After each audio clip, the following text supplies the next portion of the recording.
Welcome everyone. Today's topic is Mexican teen bullied for loving Korean pop culture. Before reading the article, let's think about bullying and how small things can sometimes lead to serious consequences.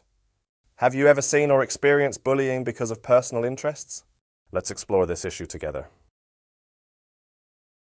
In many schools, students are bullied for their appearance, clothing, or even the music they like.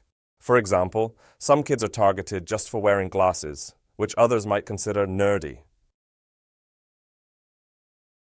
There was a case in the US where a student was bullied for liking classical music instead of pop.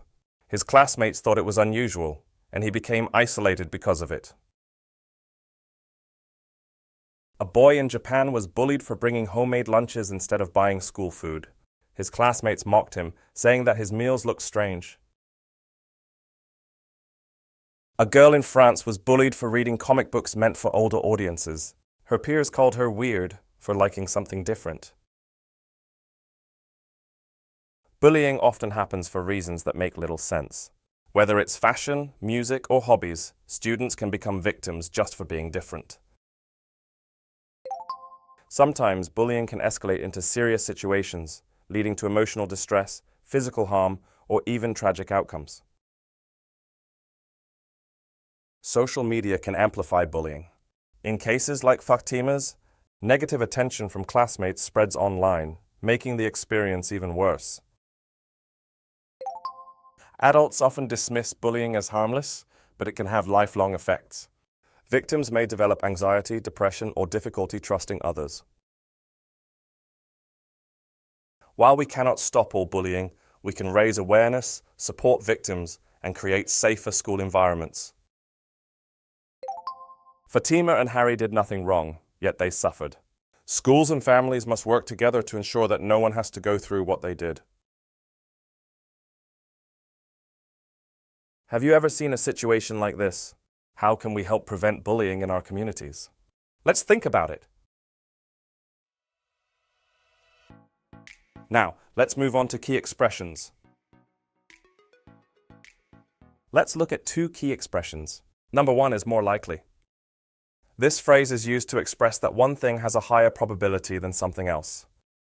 Let's take a look at the examples. In the first example, the speaker believes pasta is the more probable choice. In the second example, the speaker doubts Dave's excuse and suggests an alternative reason. Next is have a tendency to. This phrase is used to describe a natural habit or inclination. Let's take a look at the examples. In the first example, the speaker notices that people in their town often talk a lot. In the second example, the speaker observes that Xiao Mei regularly argues with her parents. Great! Let's now learn some key vocabulary that will help you follow along more easily. I'll explain each word, tell you what it means, and then we'll look at an example sentence together to see it in action. The phrase make little sense. This phrase is used when something is illogical, unclear, or hard to understand. It often applies to explanations, arguments, or statements that don't follow a logical pattern. In the example, the explanation was unclear or illogical, making it difficult to trust. Ostracize.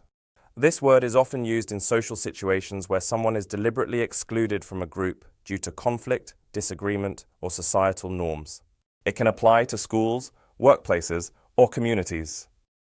In the example, the person was deliberately excluded from the group because of a disagreement. Escalate.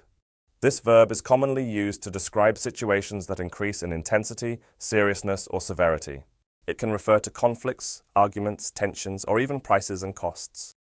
In the example, the situation became worse and more intense over time. That's it for today. I hope you enjoyed this interesting story and learned some useful vocabulary and grammar. Take some time to read the full article and I'll see you in our review lesson. Have a great day!